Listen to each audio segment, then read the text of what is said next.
Et donc, à présent, mesdames et messieurs, la deuxième étape de mon intervention se rapporte à un aspect de l'actualité nationale, internationale et africaine. Il s'agit précisément du débat entre l'AES et la CEDEAO. Attachez vos ceintures.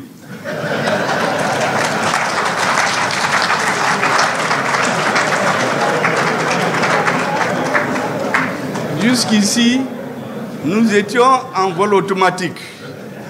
Maintenant, nous rentrons dans des zones de turbulence. Il faut donc bien attacher vos ceintures.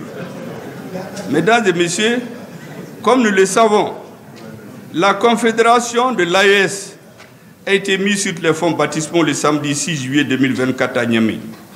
Et l'acte constitutif de la confédération a été paraphé par les éminents dirigeants de nos trois pays, le Burkina Faso, le Mali et le Niger, leur Excellence, le capitaine Ibrahim Traoré, le colonel Assimi Goïta, le général de brigade Abdraman Tchani. J'écoute tous les matins toutes les radios internationales. J'écoute les interventions des citoyens. Je lis la presse. Je vous assure que je me rends compte souvent que certains ne savent même pas de quoi ils parlent. Parce qu'il y a une campagne médiatique internationale de semer le trouble dans l'esprit des Africains, de l'AES, en disant « Mais oui, on est une seule famille, on est en train de sortir de la famille, anga ben, anga franyonka, sinon on va se diviser. » Mais dans le monde de toujours, est-ce que vous avez vu une décision importante qui n'avait pas été la décision de quelques hommes déterminés qui ont le sens de l'histoire? Aucun des grands dirigeants qui a marqué l'histoire n'est allé chercher le consensus total sur ce qu'il fait. On choisit ce qui est intéressant pour le peuple à un moment donné de l'histoire et on prend cette voie, que ce soit par élection. Dans les élections, vous voyez, un président, les présidents qui viennent, ils compétissent, il y a un qui prend, qui gagne, mais c'est sa ligne qui s'impose à tout le monde jusqu'aux élections suivantes.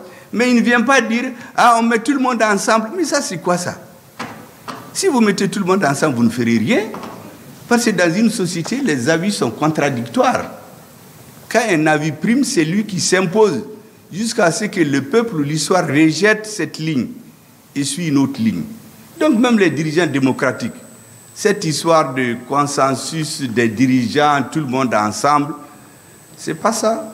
Les grands pays, si vous les regardez, à chaque étape de leur histoire, les dirigeants choisissent une voie. Ils l'expliquent au peuple et ils avancent. Si c'est à travers des élections, si ça ne marche pas, on les enlève. Si c'est d'autres voies, on trouve les moyens de les enlever. Mais ils ne viennent pas s'asseoir pour dire que tant qu'ils n'ont pas l'assentiment de tout le monde, ils ne vont jamais avancer. Ça n'existe pas. Et ces pays où on a inventé le terme clivant, parce que moi je sais que ça a été élaboré ailleurs et mis dans la bouche de certains, mais chez eux, ils sont clivants. Chez eux, les dirigeants font ce qu'ils ont dit au peuple, avec quoi d'autres n'étaient pas d'accord, jusqu'à ce qu'ils réussissent ou ils échouent. Et donc les dirigeants de l'AES ont fait un choix au nom de leur peuple. Notre rôle, c'est de l'expliquer à nos peuples, convaincre de la justesse de notre choix et espérer que l'histoire nous donne raison. Et je suis sûr qu'on aura raison. Si l'histoire montrera le contraire, les peuples tireront les conclusions. C'est pour cela que lorsque j'écoute tous ces discours, je me dis, mais il faut quand même donner quelques éclaircissements aux uns et aux autres. Les dirigeants maliens, burkinabés, Niger, ne se sont pas levés comme ça pour quitter les casernes, venir dire qu'ils sont au pouvoir. Mais au Mali, on n'avait plus de pays. Les 80% de notre pays étaient occupés par les terroristes. Ce n'est que dans la capitale qu'on voyage, on fait des meetings, on fait des cravates, mais alors il n'y avait rien.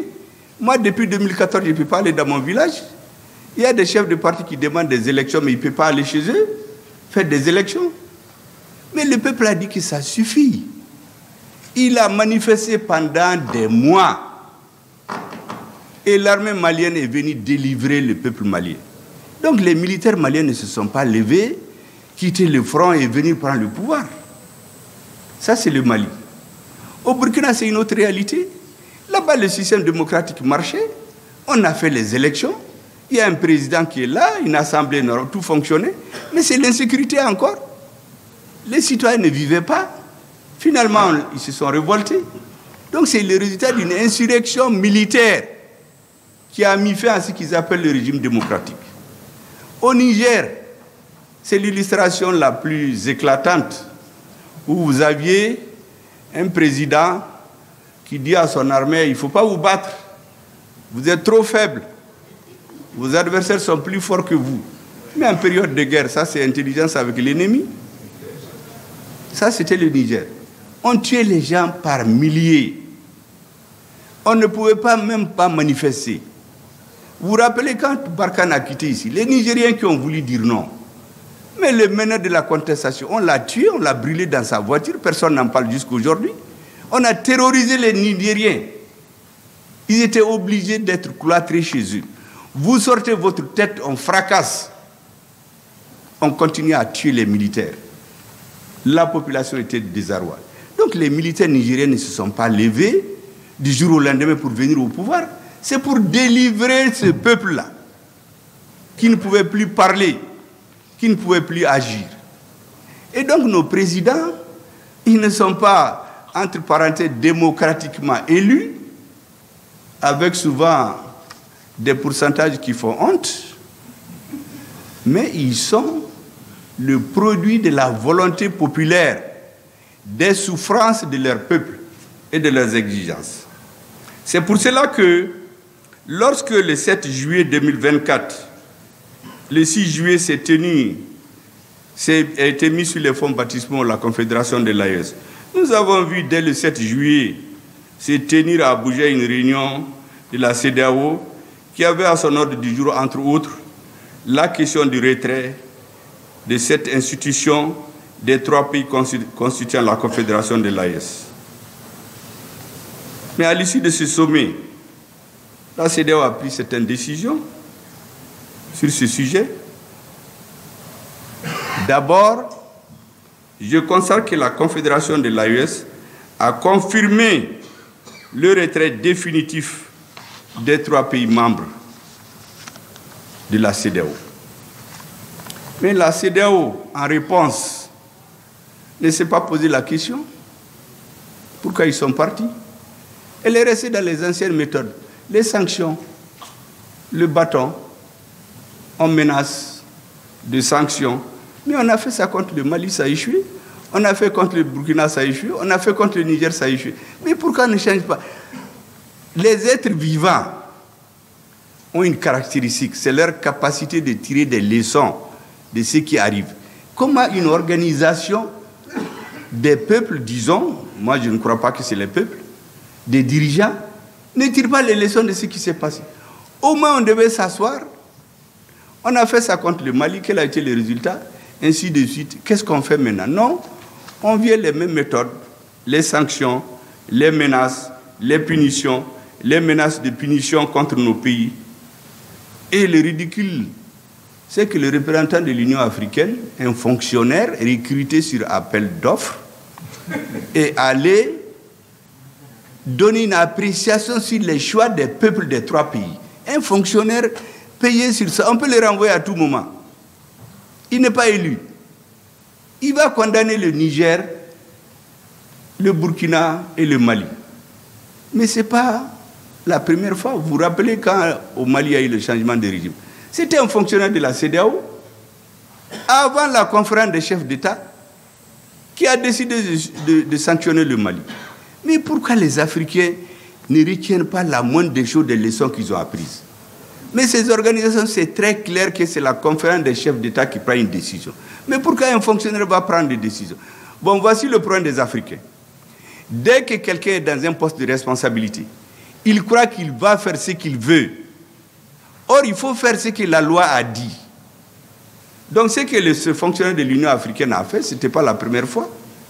Heureusement, d'ailleurs, que le même jour, nos vaillants et brillants ministres des Affaires étrangères lui ont donné un coup de poing, au point qu'on n'en parle même plus, je ne sais même pas où est-ce qu'il est actuellement, parce qu'on a demandé à l'Union africaine carrément de tirer les leçons, parce que ce monsieur est venu se mêler de ce qui ne le concerne pas.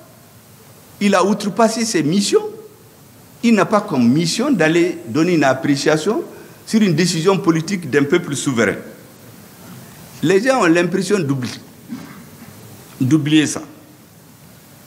Mesdames et messieurs, la Confédération de l'AES est le résultat d'un retrait simultané des 3 pays de la CEDEAO à travers la déclaration du 28 janvier 2024, qui est elle-même le produit d'une maturation. Parce qu'en réalité, cette déclaration fait suite à des preuves que nous avions que certains pays étaient instrumentalisés pour agresser le Niger, renverser le pouvoir établi, instituer des fantoches. C'était ce qui était en cours. Il s'était donné très peu de temps, mais nous avons pris de vitesse. Le Mali a tout de suite, avec nos frères et amis du Burkina, s'est joint au Niger et nous avons décidé de sortir de cette organisation où on ne respecte plus les lois. Parce que ce sont des étrangers qui viennent donner de l'argent à des Africains pour étouffer, affamer, tuer dans les hôpitaux d'autres Africains. Vous vous rappelez que le G5 Sahel a fait combien d'années à demander 2 milliards dans la lutte contre le Sahel? On n'a jamais trouvé. Et voici que la fameuse force d'attente de la CEDEAO qui attend depuis 2012. Parce qu'elle a été créée, annoncée, disons, à l'occasion de l'investiture du président Macky Sall en 2012. La force d'attente. Ils avaient dit en ce moment que c'était 5000 hommes. À cette réunion, le ministre des Affaires étrangères français a surgi, donne ses sous, pour dire au président que non, 5000 hommes, c'est trop, par rapport à juste 500 bandits au nord du Mali. Mais quelle est son affaire? Que nous nous prenons, comme je dis, un marteau, un éventail, un pilon, pour écraser une mouche parasite. Quelle est son affaire? Et depuis 2012, cette malheureuse force d'attente-là, elle est en train d'attendre. Et c'est l'autre jour qu'on a dit qu'on lui a trouvé 3 milliards pour aller attaquer le Niger. 3 milliards qui viendraient de l'étranger. Donc l'étranger sort l'argent, on finance, on met le couteau dans la main d'un Africain qui va poignarder son frère. Mais nous avons appris à lire l'histoire. Parce que la différence entre l'homme et les autres êtres vivants, c'est qu'il tire les leçons, il analyse. Un grand philosophe a dit que celui qui ne tire pas les leçons de l'histoire ou qui ne connaît pas l'histoire est appelé à la répéter.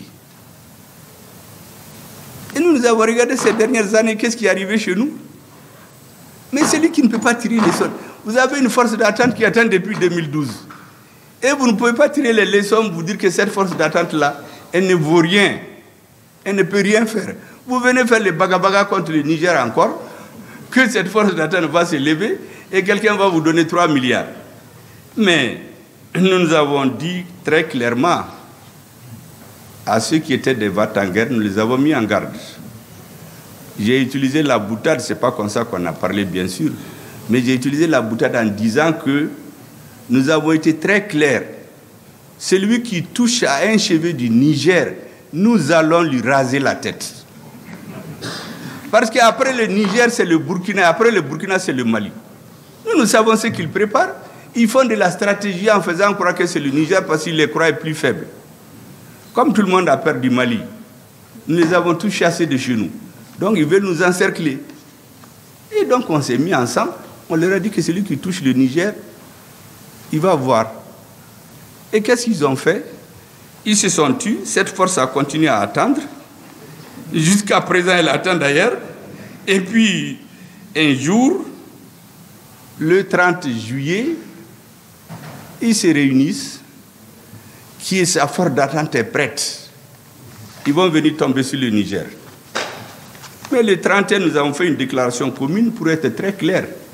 C'est là-bas qu'on a décidé que celui qui touche le Burkina cette fois-ci, le Niger cette fois-ci-là, il touche nos 3 pays. Les frères se sont donné la main pour faire face à l'adversité et à celui qui se laisse instrumentaliser par des forces étrangères. Parce que cette partie de l'histoire, on l'oublie. Les gens pensent que Assimi Goïta, Draman Chani et Traoré se sont retrouvés au Niger, ils ont décidé qu'on sort. Mais il y a un processus. Donc le 30 juillet, ils ont décidé qu'ils vont tomber sur le Niger. Le 31 juillet, nous leur avons dit que si vous tombez sur le Niger, nous considérons que c'est un acte d'agression contre tous nos pays. Et déjà le 23 septembre, vous vous rappelez, à la tribune des Nations Unies, à la 78e session, lorsque le ministre des Affaires étrangères du Niger a été empêché de rentrer pour s'exprimer, le ministre des Affaires étrangères du Mali a pris les choses en charge et nous avons parlé au nom de nos 2 pays. Il a parlé brillamment au nom du Mali et du Niger. Beaucoup semblent oublier cela parce que le 7 septembre, je voulais vous rappeler, il y a eu l'attaque du bateau de Tombouctou, plusieurs centaines de morts. Est-ce que vous savez que la CEDEAO a tenu un sommet après? Ils n'en ont même pas fait cas. Même une simple de lettre de condoléances au président du Mali. Un pays s'est opposé aux Nations Unies. Donc ça veut dire que les Maliens peuvent mourir. Ce n'est pas leur affaire. Mais nous avons pour ainsi de la gigote. Si vous ne prenez pas au sérieux, mais nous on se défend. Des centaines de Maliens meurent. La CEDEAO se réunit. Elle ne fait même pas cas de ça. À l'ONU, on ne fait même pas cas de ça. Mais comment vous pouvez comprendre ces comportements? On ne peut pas continuer à accepter des choses comme ça. Mais il se trouve qu'en ce moment, nous avions le plan pour prendre Kidal. Nous avons pris Anéfis. Nous avons pris Kidal. Nous avons chassé toutes ces forces maléfiques qui étaient chez nous en train de nous tromper. Takuba, G5 Sahel, Barkhane, MINUSMA, que sais-je encore, EUTM, ECAB, qui viennent former nos militaires, et on ne donne pas des balles aux militaires. Non, qu'ils ne donnent pas d'armes létales. Mais ce n'est pas les mêmes qui disent qu'ils vont donner des armes létales pour tomber sur le Niger. Ce n'est pas les mêmes qui envoient des instructeurs dans un pays européen de l'Est avec des armes létales. Mais les gens pensent que nous, on ne réfléchit pas. Mais on compare tous les jours que Dieu fait. Et on s'est rendu compte que notre destin doit être pris en main par nous-mêmes et nos peuples. Personne d'autre ne le fera. Parce que lorsque vous avez à la tête des États des gens qui ont décidé d'être des agents d'exécution des décisions politiques des pays extra-africains, nous ne pouvions pas continuer à accepter cela. Et, mesdames et messieurs, lorsque le 14 novembre, nous avons pris Kidal, après 13 ans d'occupation, la CEDEAO n'a rien dit. Pour eux, c'était un non-événement. Et pourtant, depuis 13 ans, l'État malien a été obligé d'être chassé de Kidal. Et pourtant, quand ces forces arrivaient à Kidal, il nous avait dit, vous vous rappelez du fameux discours de François Hollande, la force Serval va au Mali pour premièrement détruire le terrorisme, deuxièmement, imposer l'autorité de l'État sur l'ensemble du territoire, troisièmement, appliquer les résolutions des Nations Unies. Mais qu'est-ce que nous avons constaté? Depuis 2013, le terrorisme qui était confiné au nord du Mali a pris les 80% du Mali. Le terrorisme qui n'était pas au Burkina ou au Niger, où nous avions des présidents qui pensaient que c'est en se mettant au service d'autres contre le Mali que leur pouvoir va durer, s'est étendu dans ces pays. Le terrorisme est allé frapper à Grand Bassam. Le terrorisme, à partir de 2019, s'est installé au nord du Bénin et du Togo. Mais donc la première version, c'était du mensonge. Parce que vous savez, les Africains, le problème que les Européens ont utilisé les mentalités. Un Africain, ils ont deux comportements vis-à-vis de lui. Ils le caressent dans le sens du plat pour le flatter devant les gens, comme un gros bébé. Et quand ils sont seuls, on le menace pour qu'il accepte tout. C'est les deux méthodes qu'ils utilisent. Devant les caméras, c'est des amis, des accolades, mon frère et ami. Mais quand ils rentrent dans la salle, ils le menacent. Et finalement, ils ont toujours ce qu'ils veulent. Mais ça ne peut pas marcher avec nous. Nous n'avons pas besoin qu'on nous fasse des compliments. Nous voulons qu'on règle les problèmes. Et donc, pendant 10 ans, le tourisme s'est étendu. Quant à l'autorité de l'État au nord du Mali, je répète ces choses-là pour que les Africains et les Maliens comprennent. Mais qui a empêché l'État malien d'aller à Kidal? Mais c'est l'État français. Notre président de transition avait demandé un appui aérien et un renseignement. Il n'était jamais question de militaires français. Mais qu'est-ce qu'ils ont fait? Ils nous ont empêchés d'aller à Kidal. Après, ils ont amené 5000 militaires de certains pays africains, avec un budget de 1 milliard de francs CFA par jour. Pendant 10 ans, on exploite de l'or. On amène des milliers de citoyens d'autres pays africains. À Kidal, à Gao, de l'or. Où va l'or? Personne ne sait. Mais il y a une petite partie qui vient alimenter l'oligarchie à Bamako, composée de politiciens, de juges, de militaires, tous ceux qui ont de l'influence pour nous maintenir dans l'esclavage.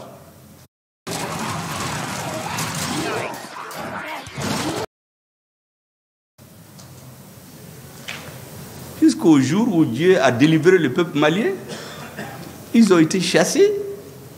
Est-ce que vous savez qu'il y avait des gens qui ont 96 millions de francs CFA par jour, par mois disons, dans l'exploitation de l'or, ceux qui se sont mis à leur service? Ça, c'est la petite quantité qu'on donne à ces valets-là. Mais le reste va, on ne sait où. C'est pourquoi il y a des pays où on ne produit même pas de l'or, mais qui ont des milliers de tonnes d'or dans leur trésor. Mais nous, on lit tout ça. Aucune route, aucun puits pendant 10 ans au nord. Toutes les populations sont parties. Tous ceux qui peuvent faire les affaires économiques, les hommes d'affaires, assassinats ciblés, pour créer un vide. Et on dénigre les militaires. Moi, j'ai écouté des généraux se moquer de nos militaires. Ah, les militaires. Et puis, il y a des hommes politiques aussi qui les remboîtent le pas. Il y a des hommes politiques ici qui disent « Ah oui, au Mali, il n'y a pas de militaires. Ils ne sont bons que pour les défiler les coups d'État. Dès que tu tires, ils fuient. » Et j'entends des généraux dire là, non, non, non, même les véhicules qu'on leur donne, ils les vendent, ils enlèvent le moteur, ils enlèvent les pneus, pour décourager les Maliens, pour amener chez eux, cultiver chez nous le rejet du militaire. Heureusement, comme je dis, notre peuple a été délivré. Notre armée nous a restitué notre dignité et notre honneur. Mais ce sont les mêmes militaires, les mêmes terroristes renforcés d'ailleurs. Pourquoi on a pris Anefis? Pourquoi on a pris Ber? Pourquoi on a pris Kidal? Parce qu'il y a une prise de conscience. Et c'est pour cela que vous aurez compris, moi depuis des mois, je fais ce qui nous est confié, parce que le président dit Beki Djoyora là. Nous on parle pour éveiller les consciences. Parce que un militaire, quand il tire une personne. Mais quand tu parles, c'est des milliers de personnes qui comprennent. C'est ce que nous sommes en train de faire. Décomplexer les Maliens, aimer leur armée, respecter les militaires, les sacraliser. C'est ce que nous sommes en train de faire. Et dans l'affaire de l'AES, on est en train de leur porter l'estocade de la contradiction. C'est eux qui ont créé les conditions du retrait des pays de l'AES. Et ils vont se réunir. Est-ce que vous imaginez cette CEDEAO? Les gens ne payent même pas leurs cotisations. C'est l'Union européenne qui paye leurs cotisations. Et c'est eux qui complètent leur budget.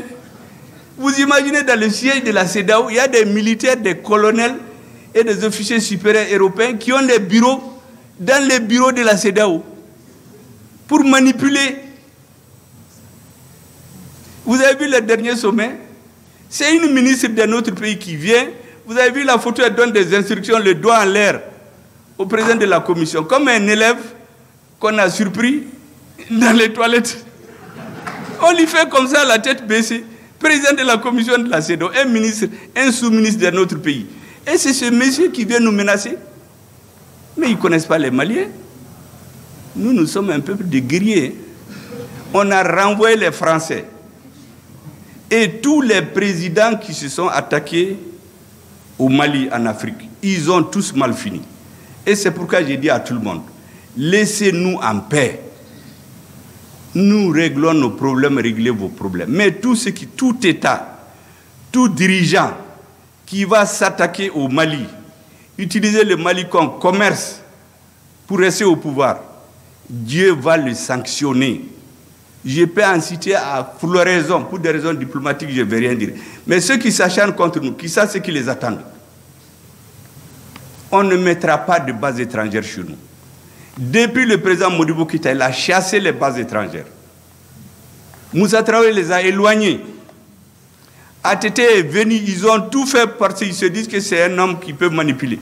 ATT a refusé.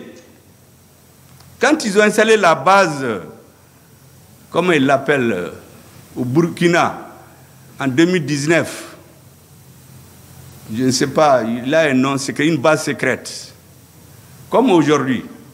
Ils ont caché ça à la population et aux médias. Cette base est restée jusqu'à récemment. Quand le pouvoir qu'il a amené est parti, cette base-là est tombée. Pendant cette période, ils ont voulu installer une base au Mali. ATT leur a dit non. L'armée malienne ne va jamais accepter ça. Donc c'est dans notre ADN. Et qu'est-ce qu'ils ont fait? Ils ont instrumentalisé des terroristes pour obliger notre président de transition à leur faire appel. Mais même là, il a mis une nuance. Il a dit appui aérien et renseignement. Il ne leur a jamais dit de venir s'installer chez nous, mais ils sont venus.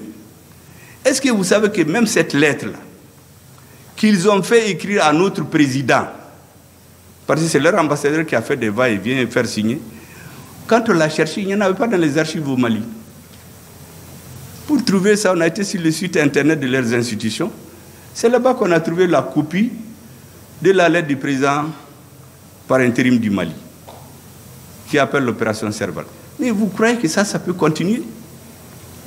Le Mali, le Niger, le Burkina, nous avons décidé que nous n'allions plus continuer à faire comme le passé.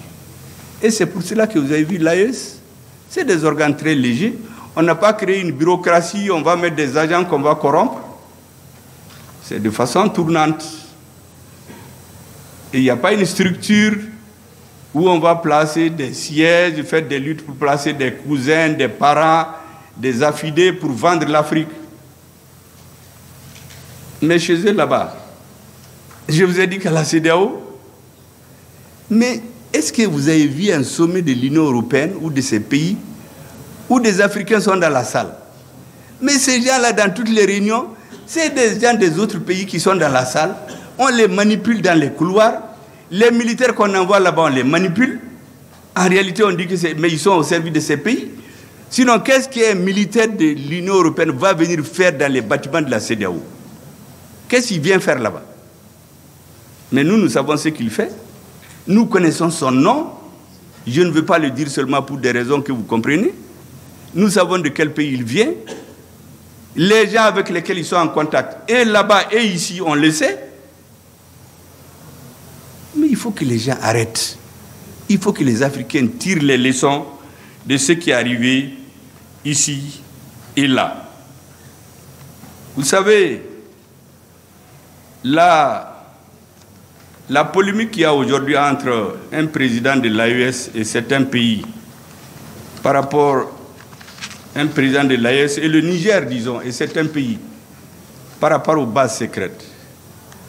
Les bases secrètes là, personne ne les a jamais reconnues. Est-ce que vous avez jamais entendu un pays dire « Ah oui, je reconnais qu'il y a des bases secrètes chez moi ». Généralement, quand les surprend la main dans le sac, ils ont deux attitudes. Ou bien ils se taisent en attendant que la tempête passe, ou bien ils se lèvent le verbe très haut pour faire des dénégations. Ah, des journalistes étrangers peuvent venir enquêter. Mais ceux qui l'ont dit, des journalistes étrangers ont été enquêtés l'autre jour, ils ont caché. Oui, j'ai oublié la base Burkina, c'était base Sabre, en 2019. Mais on a caché ça même au peuple burkinabé. C'est une base secrète. Ils ont voulu la mettre au Mali, ATT a refusé.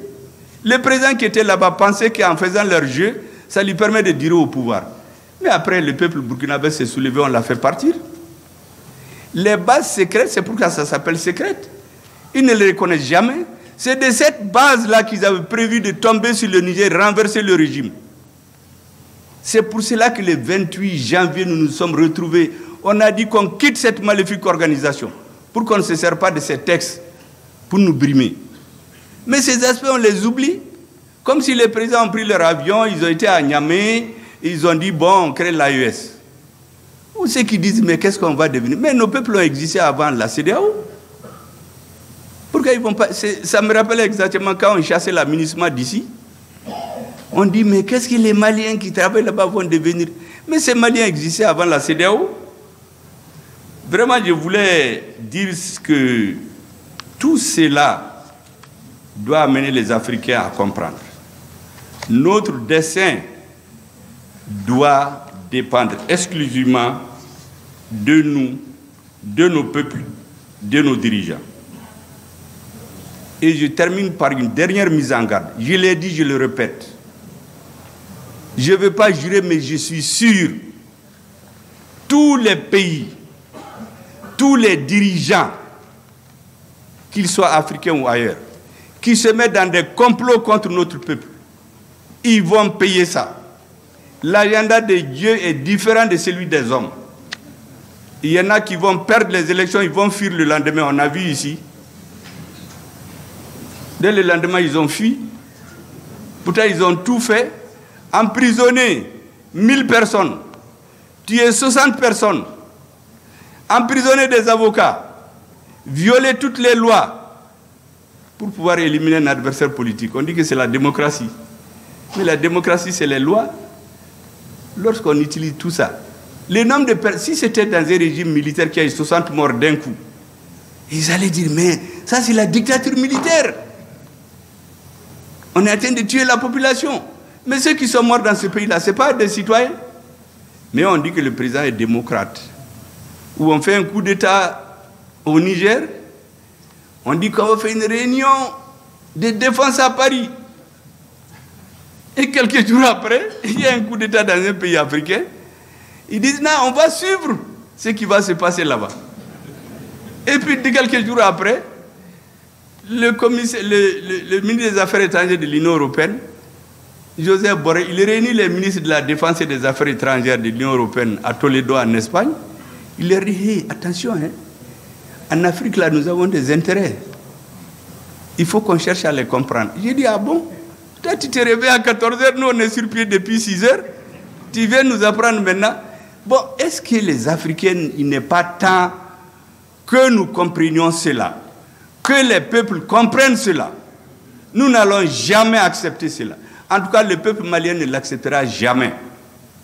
Je l'ai rappelé d'ailleurs à l'adjoint du ministre des Affaires étrangères français en 2021, après notre retour des Nations Unies. Il est venu me bagabaga dans mon hôtel. Quand il a fini son bagabaga là, il a dit, mais allez-y réviser vos cours d'histoire. Il y a des pays que vos arrière-grands-parents ont colonisés en 6 mois, en 1 an. Mais pour coloniser le territoire malien actuel, vos arrière-grands-parents ont mis 38 ans de guerre entre 1878 à Saboussiré et 1916 à Menaka. 38 ans de guerre. Et pendant les 70 ans de la colonisation, quand ce n'est pas les Tamasheks, c'est les Soreilles, c'est les Peuls, c'est les Dogons, c'est les Mianka, les Bobos, les Sénoufos, les Sarakolés, ils n'ont jamais eu la paix. Il est donc dit, ne vous trompez pas de peuple. Nous sommes réfractaires à la suggestion. Deuxièmement, vous n'avez pas les dirigeants auxquels vous étiez habitués, que vous tapez dans l'épaule, vous les flattez devant les gens et puis vous allez les menacer dans les chambres. Nous, personne ne nous menace sauf Dieu et nos peuples. C'est deux seuls qu'on a peur. Assimi Goïta n'a pas besoin de vos visas. Il n'a pas de compte chez vous. Nous n'avons pas besoin de vos visas. Nous n'avons pas de compte chez vous. Il quitte quand il est dans son bureau. Donc, vos visas, là, si vous l'interdisez, c'est assez démocratiquement élu. Quand on dit qu'on a coupé le visa, ils tombent malades. Ce n'est pas ces gens qui sont à la tête du pays aujourd'hui. Donc, je leur ai dit d'aller réviser ces leçons d'histoire. Il me dit, oui, les Russes, eux, ils les ont vus en juillet, les Russes ne feront rien au Mali. J'ai dit, mais tu es en retard. Moi, j'ai vu notre ministre des Affaires étrangères a parlé avec le ministre des Affaires étrangères russe en septembre. Vous avez parlé en juillet pour aller leur dire de ne rien faire au Mali. Mais nous, on a parlé avec eux en septembre. Ils disent qu'ils vont respecter tous leurs engagements. J'ai dit, donc, tes données sont caduques, monsieur l'ambassadeur. Donc, vraiment, regagnez votre bureau et attendez un autre dirigeant pour le menacer. Ça, c'est fait le lendemain du 24 septembre. Et c'est ce que nos présidents continuent. Donc, il n'y a rien de nouveau sous le soleil. C'est un processus de conservation de la dignité de nos peuples qui a conduit à la création de l'AES. Ce n'est pas les caprices de 3 personnes seulement. C'est ailleurs qu'il y a les caprices. Parce que si on demande à ces peuples-là, les peuples ne vont jamais l'accepter. Je vous ai donné l'exemple. Certains avaient pensé que les terroristes, c'est au Mali seulement. Ils ont voulu faire de leur pays une base arrière. C'était le Burkina en 2013-2014. Ils ne savaient pas que ça allait arriver chez eux.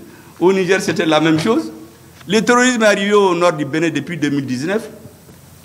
Si les gens continuent à cacher ces bases pour attaquer les pays de l'AES, non seulement ça ne réussira pas, mais comme j'ai dit, en tout cas, tout pays qui va attaquer le Mali, je ne connais pas les autres, il va mal finir. Il faut donc nous laisser en paix. Que chacun fasse ce qu'il veut chez lui. Mais qu'on ne vienne pas se mêler de nos affaires intérieures. Vraiment, mesdames et messieurs, ce sont ces choses-là que je voulais expliquer pour que tout le monde entende et tout le monde comprenne. Moi, j'ai écrit depuis 2019 la faillite de l'État malien. Toutes les prises de position officielles dans les institutions françaises, au Sénat, à l'Assemblée, au gouvernement, des gens qui ont dit qu'il faut diviser le Mali. Je l'ai édité en 2019. Ils ont dit que je suis un subversif avec des bagabagas. C'est ce qu'ils font. Je vous ai dit, quand ils vous voient, ils vous menacent, quand vous êtes deux. Quand il y a des gens, on vous caresse, vraiment, vous êtes un ami, un pays ami. Nous, ça ne marche pas chez nous. Hein. On regarde les faits. D'après Lénine, en russe, on dit « fakti ou priami ». Ça veut dire que les faits sont têtus. Il y a des gens qui les répètent, ils ne savent même pas de qui ça vient. Nous, on regarde les faits. Les compliments qu'on donne aux Africains, qu'on essaie de prendre comme des gros bébés, ça ne marche pas avec nous. Voici les messages, mesdames, messieurs, que je voulais vous délivrer et vous dire que les Maliens comptent sur vous. La réforme de la justice, en même temps que ce que l'armée est en train de faire. Parce que les militaires ont accompli près de 80% de leur travail. Hein. Mais le reste de la société, on est en train de commencer. Hein. Vous avez vu, les États généraux n'ont pas fini de se tenir. Le peuple attend tout de vous. Parce que la force et la justice, c'est ce qui va faire une société. Dans un pays, les citoyens doivent avoir peur de la force de l'État et avoir honte des sanctions de la justice. Sur ce, mesdames et messieurs, je déclare solennellement ouverte la cérémonie des États généraux du notariat du Mali.